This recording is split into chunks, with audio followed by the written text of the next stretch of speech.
मंदोदरी को हम सभी लंकापति रावण की पत्नी के रूप में जानते हैं।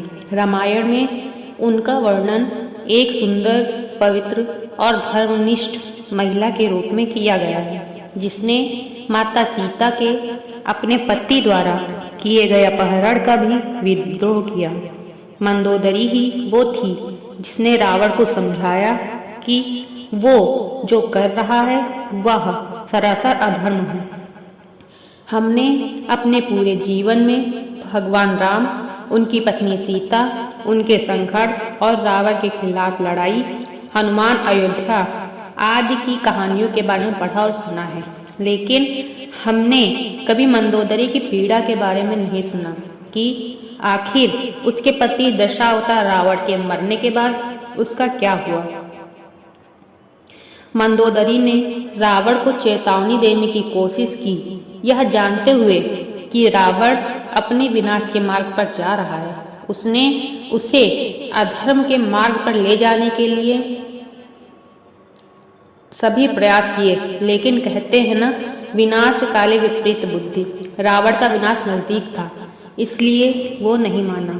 श्री राम के हाथों रावण का वध हुआ और मंदोदरी, रावण के सभी पुत्रों की भी मृत्यु हो चुकी थी। अब उसके पास कुछ नहीं बचा था। भगवान राम की पहचान।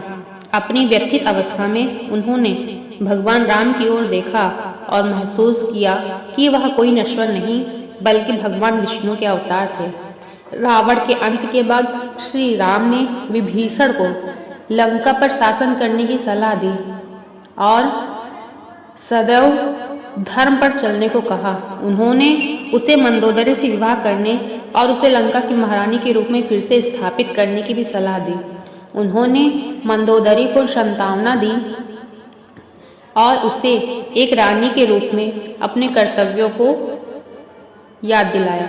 भगवान राम को सीता, लक्ष्मण, हनुमान और वानर सेना के साथ अयोध्या के लिए प्रस्थान कराने के बाद मंदोदरी अपने महल में लौट आई और उसने खुद को बाहरी दुनिया से अलग कर लिया। कुछ समय बाद वह अपने महल से लौट आई और राजनेता के रूप में विभीषण से शादी करने के लिए सहमत हो गए। उन्होंने लंका के राजा को धर्म के मार्ग पर अग्रसर किया।